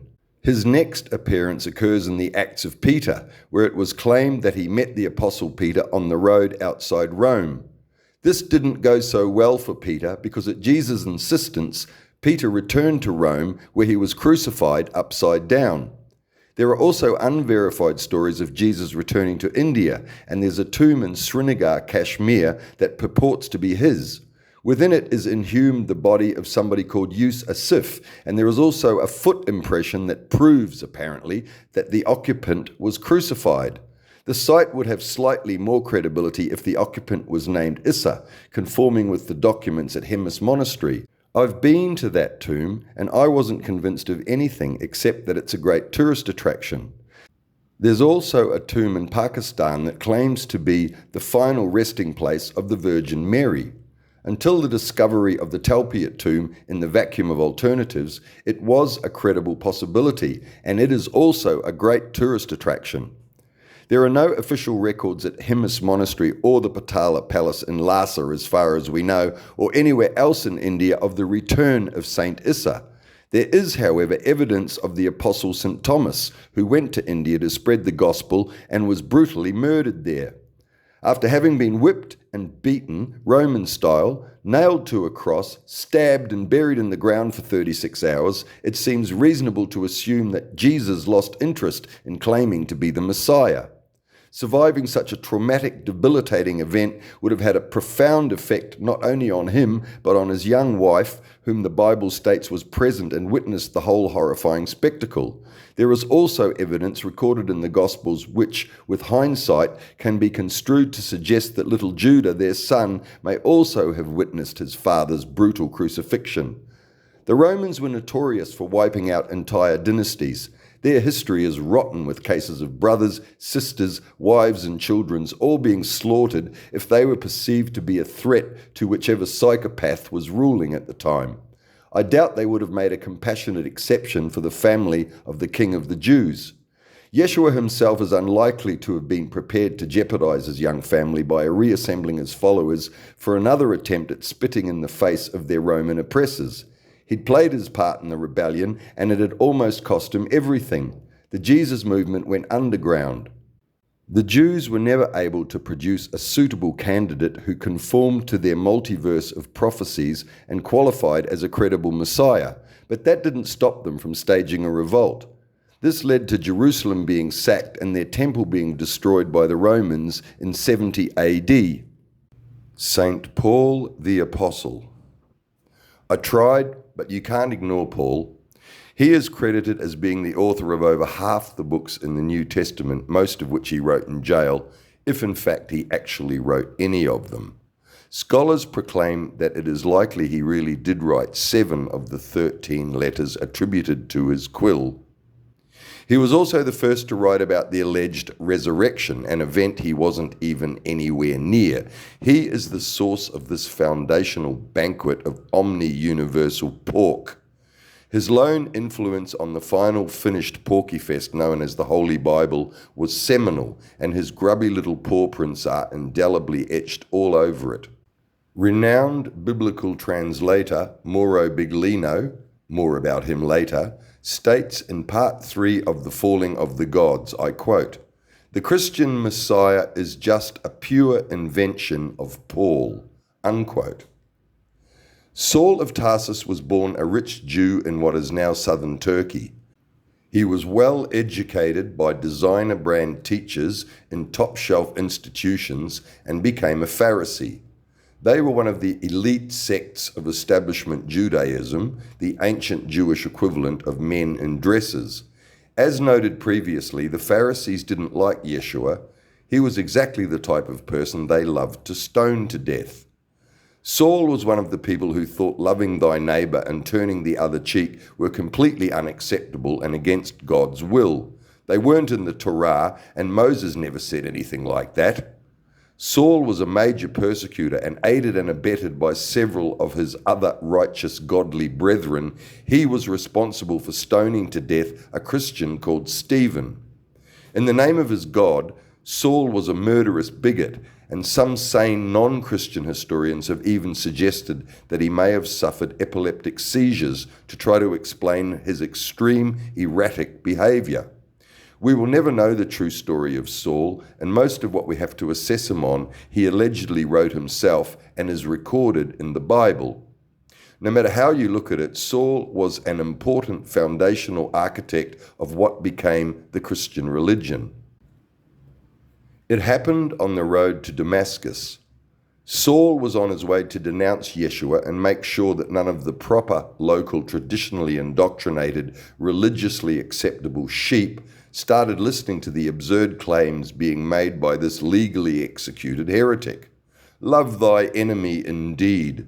Their enemy was the Romans, and even they hated each other. Hating each other was the one thing they could all agree on. Somewhere on the 3-day journey, Saul either had a vision, an epileptic fit, or was ambushed by the undead Yeshua. The charismatic, wise, and utterly screwed over by the Romans Yeshua got inside Saul's head and redirected the certainty of his spiritual confusion. I doubt that this happened in an instant of hallucinogenic realization as the Bible claims. Perhaps Yeshua cornered him in an eatery and slipped him a magic mushroom. Yeshua would have recognized Saul by his attendance and the fuss in whose center he would have been easily identifiable. Saul had never previously encountered Yeshua and would not have recognized him. Yeshua was a spiritual master, and Saul was a classically educated rich boy.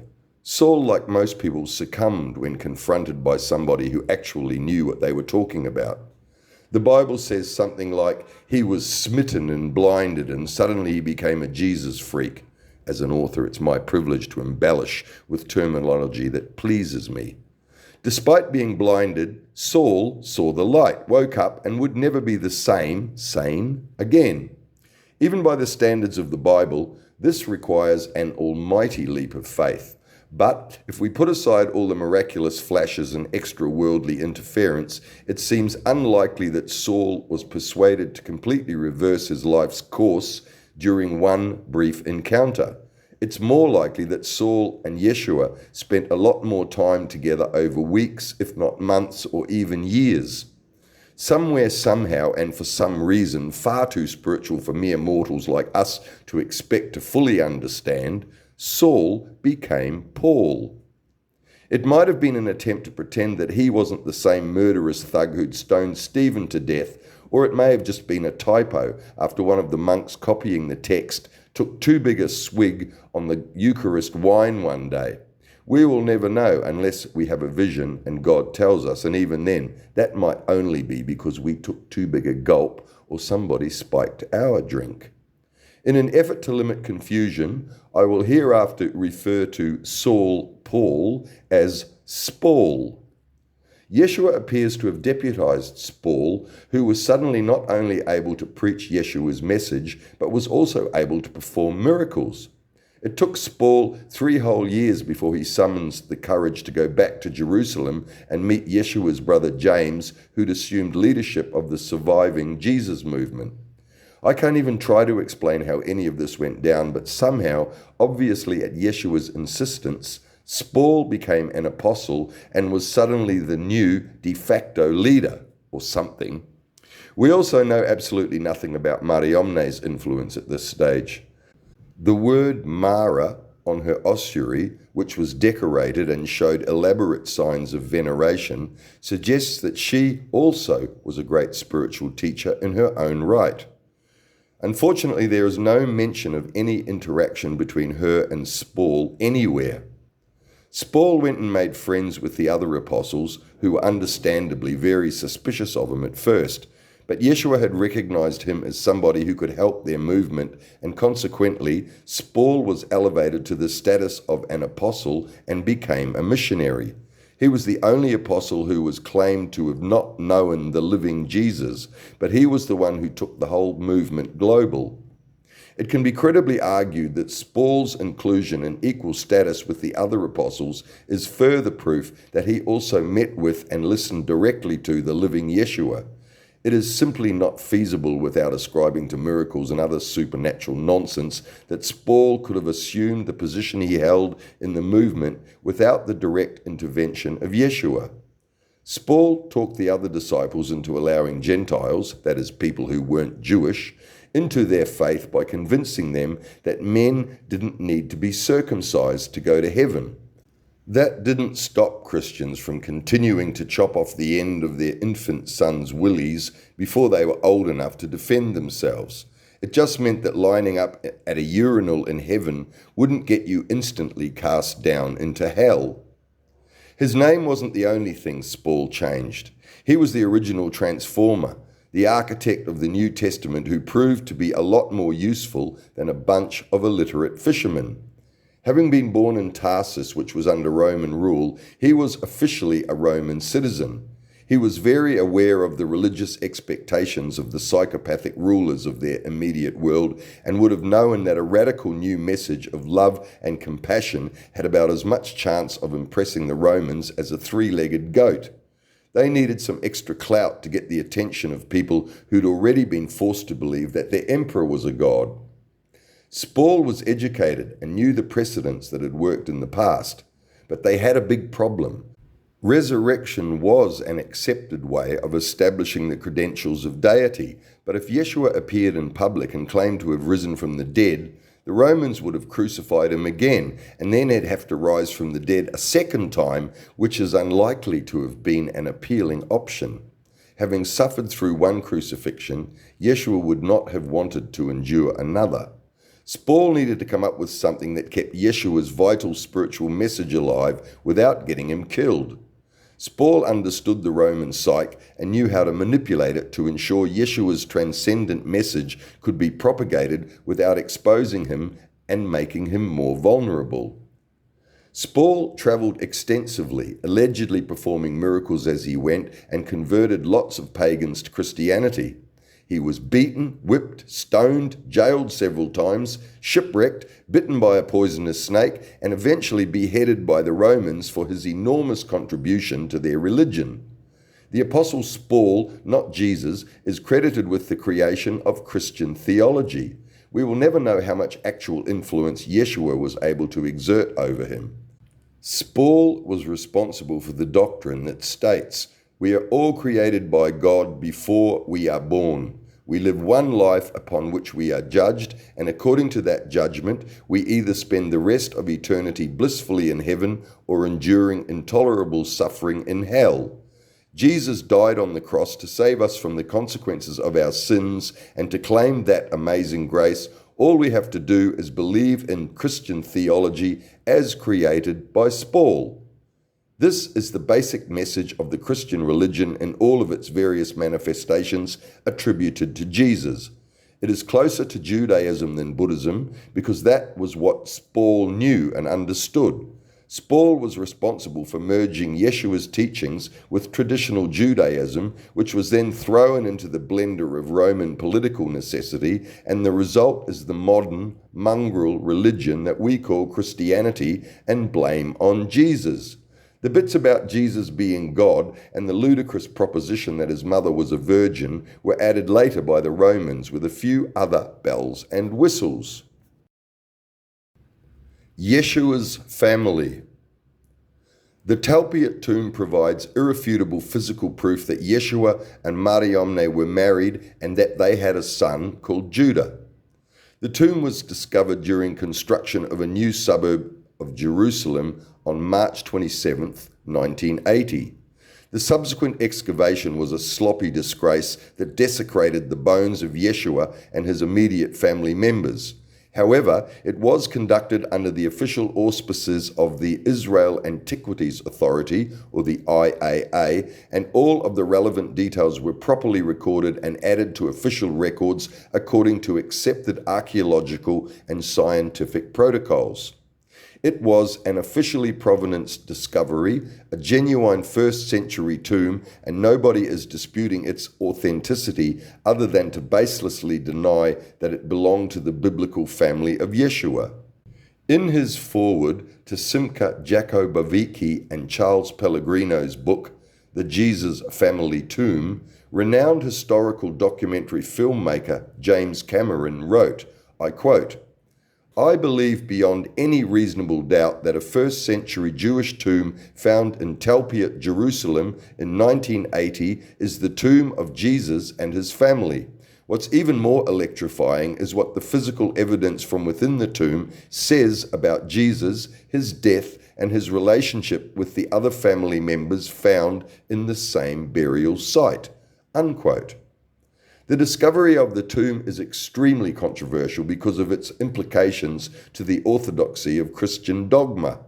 The existence of the bones of the Son of God contradict the message of the 4 canonical Gospels in the Bible. That these artifacts were discovered and officially recorded in situ forces a re-examination of the doctrine of Jesus' divinity and the claims regarding his resurrection. If Christianity was genuine, the provenance discovery of the tomb of its founder would be a cause for great celebration. It confirms that the historical person, Jesus of Nazareth, actually existed and was not a completely contrived fiction, as some scholars have claimed. But this is far from being the case. The Church completely denies the possibility that the tomb is authentic and has challenged and discredited every aspect of its discovery and existence. The last thing they want is the actual verifiable truth. That threatens everything they stand for. Had it been the tomb of any other historical family, nobody would question its authenticity. Nobody questions the authenticity of the tombs of Tutankhamun in Egypt or Lord Pakal in Mexico. Just like the Talpiot tomb, the names of the inhabitants are clearly recorded. The problem with Yeshua's family tomb is its disastrous implications for the Christian faith. Inside the tomb were 10 ossuaries. Ossuaries are limestone boxes that were used in first-century Israel to store the bones of the dead. The inscriptions on the 6 recovered ossuaries are: number 1, Yeshua bar Yehoseph, written in Aramaic; number 2, Mariomne Mara, written in Greek and decorated; number 3, Yehuda bar Yeshua, Aramaic and decorated; number 4, Maria, written in Aramaic; number 5, Jose, written in Aramaic; and number 6, Mattia, written in Aramaic. One of the 10 recovered ossuaries went missing on the day the tomb was excavated. It was measured and catalogued by a team of professional archaeologists before its disappearance somewhere between the tomb and the IAA warehouse. It resurfaced in the antiquities market and was purchased by a well-known biblical antiquities collector, Oded Golan. It was inscribed Yaakov bar Yehoseph Akui de Yeshua, or in English, James, son of Joseph, brother of Jesus. Golan was later arrested and charged with forging the inscription. However, subsequent forensic examination revealed that the inscription is authentic.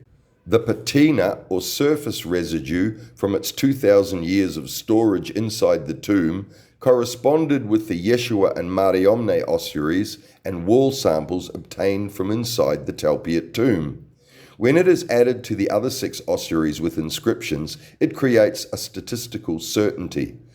The possibility that it's just another family from that same time and place who all had the same names and relationships with no anomalous inclusions like a Benjamin, a Caroline, or a Hector is a statistical zero. It has to be them. Based on the population of Israel at that time and the frequency of those names in that population, there can be no reasonable doubt. The bones from the Talpiot tomb were unceremoniously dumped on the ground and lost in one of history's most despicable desecrations, while the ossuaries that had contained them for over 2,000 years were deemed valuable and recovered. They were removed and stored in the IAA warehouse in Jerusalem. The inscriptions on the ossuaries were not properly examined until 2003, when archaeologist Simka Jacobovici recognized their incredible significance and initiated the subsequent investigations. Minute bone fragments were recovered from the ossuaries of Yeshua and Mariamne by forensic pathologist Charles Pellegrino and submitted to the Paleo-DNA laboratory at Lakehead University, Ontario, Canada. The DNA testing was conducted by an Australian, Dr. Carney Matheson, in 2006.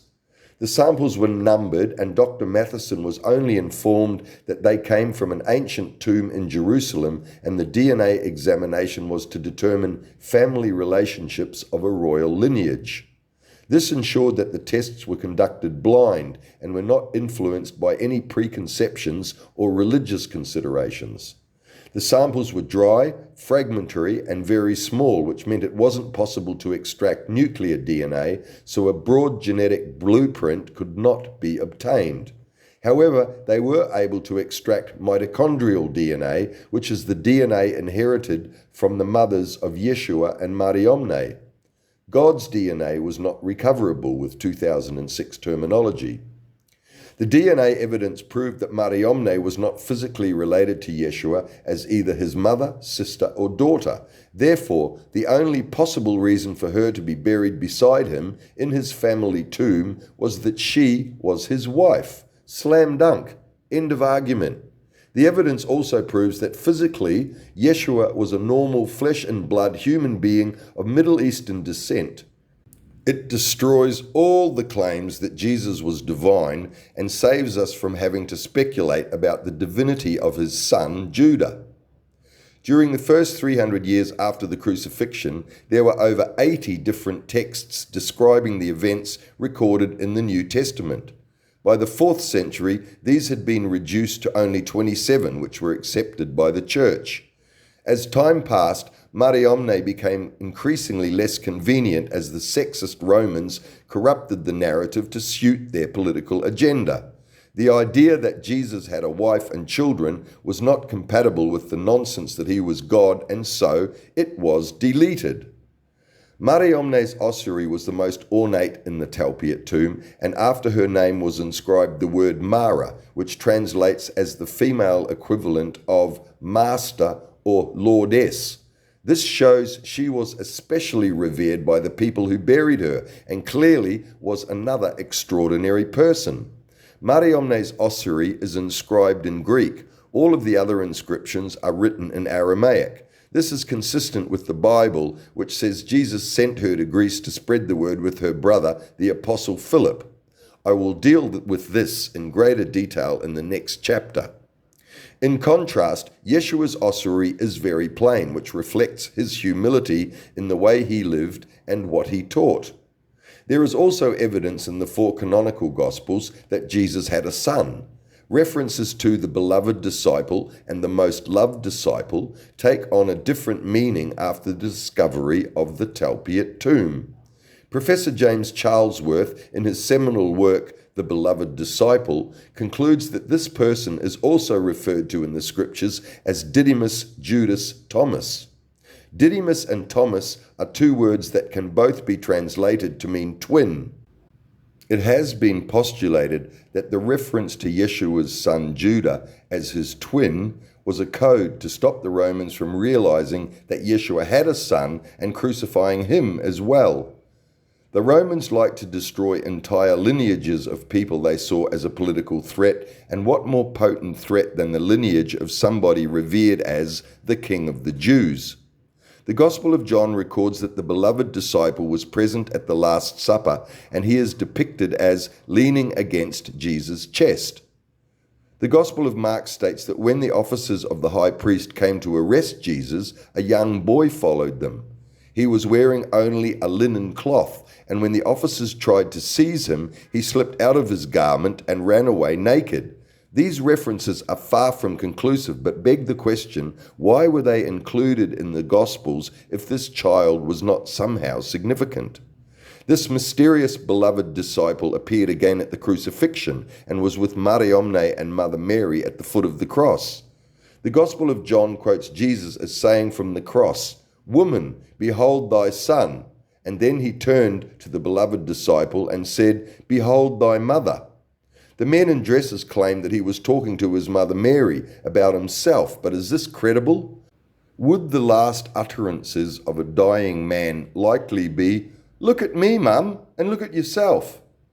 Isn't it far more reasonable that he was instructing his wife and son to look after each other? Finally, in the Gospel of John, after the resurrection, there's the scene on the lake where Jesus is on the shore and instructs the disciples to cast their net on the other side of the boat. Suddenly, they catch lots of fish. The beloved disciple was with the other disciples, and after Jesus fed everybody with yet more loaves and fishes, he made a few grisly predictions about the fates of his disciples. But he explicitly stated that the beloved disciple would not suffer any such horrible demise. At the very least, this was favoritism, which makes a lot more sense if he was talking about his own son. Archaeologist Simca Jacobovici, in his afterword in the Jesus family tomb, writes, I quote, "Taken together, the Gospels, the non-canonical texts, oral traditions, the DNA tests, and archaeology all seem to be telling the same story. There was a son, and he found his final resting place beside his father, mother, uncles, and grandmother in a family tomb halfway between their ancestral home in Bethlehem and Jerusalem." Unquote. The fact that the Talpiot tomb didn't resurface into our world until the late 20th century is highly significant.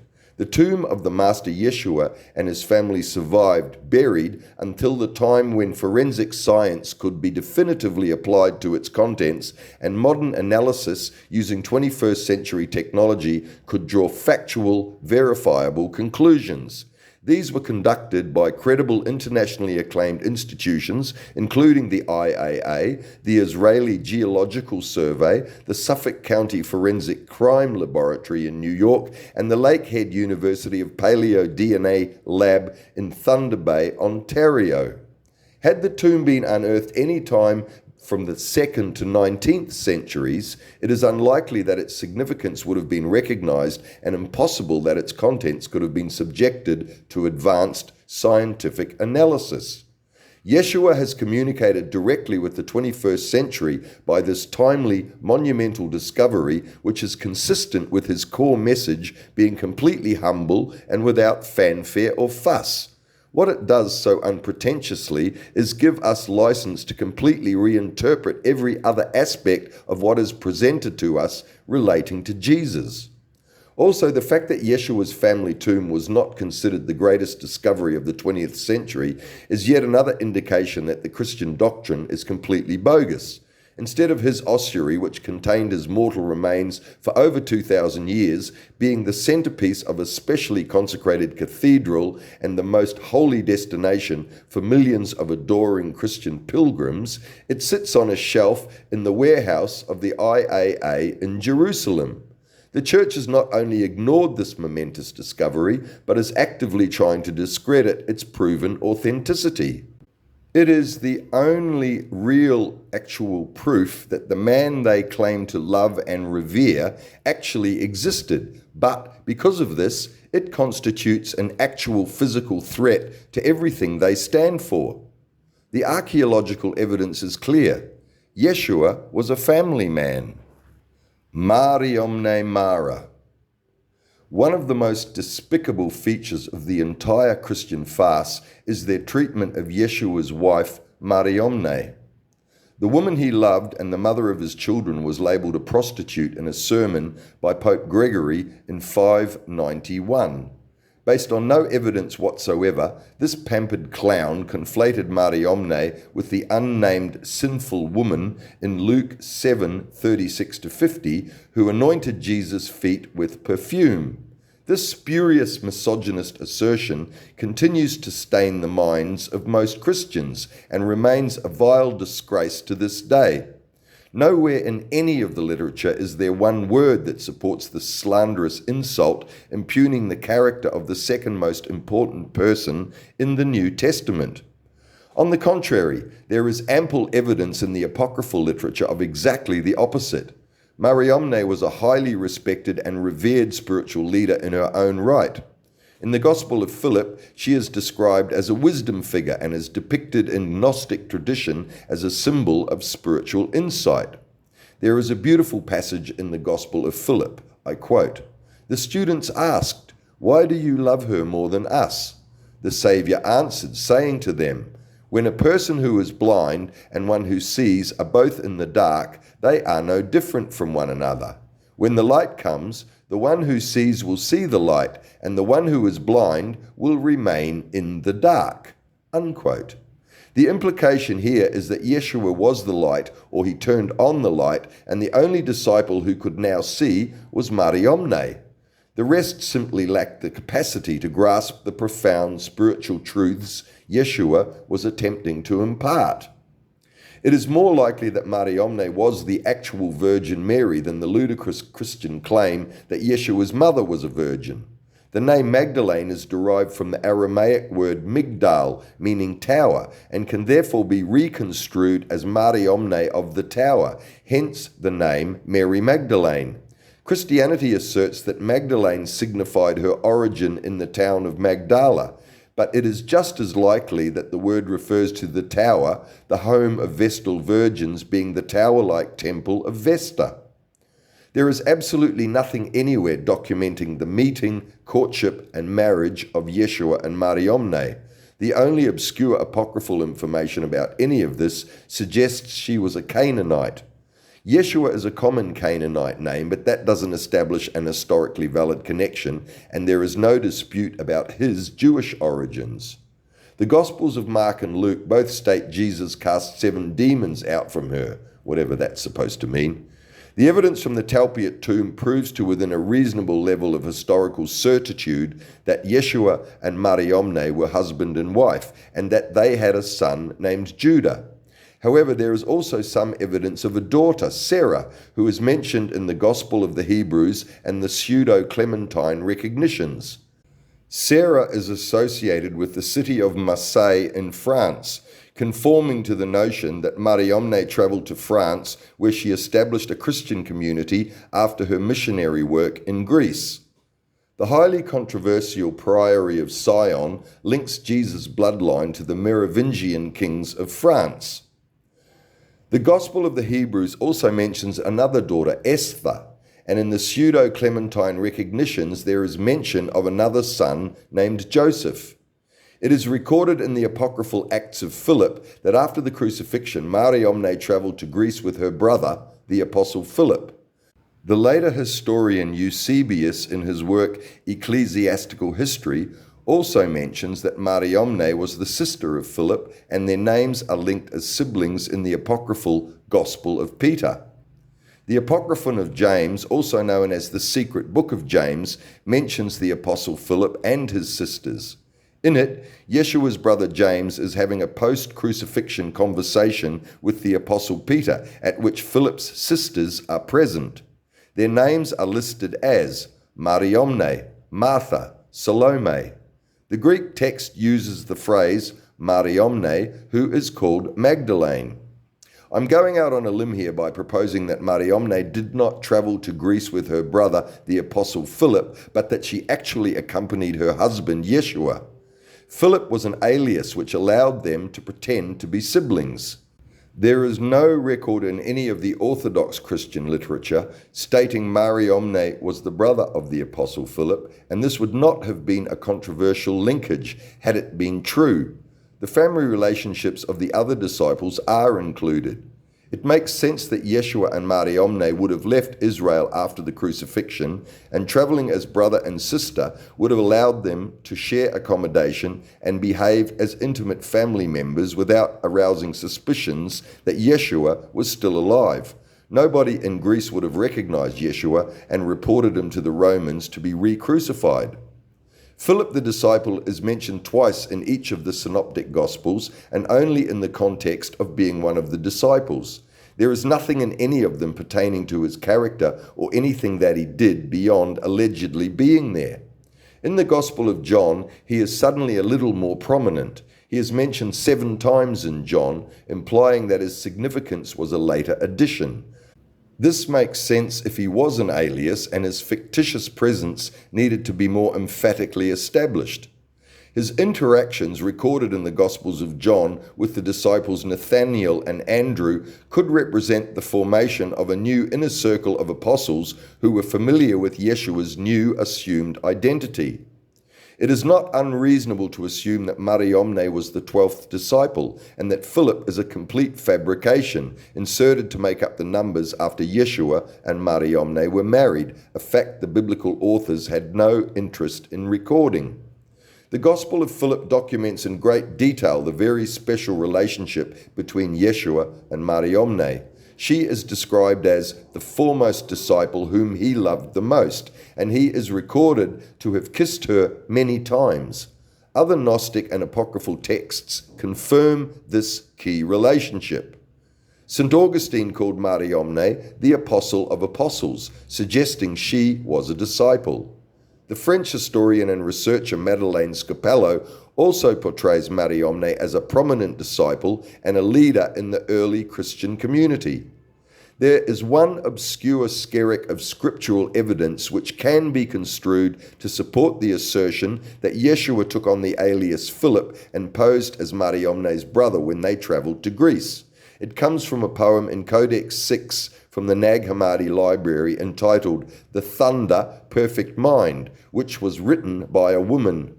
It begins by stating, I quote, "I was sent forth from the power, and have come to those who meditate on me, and have been found among those who seek for me.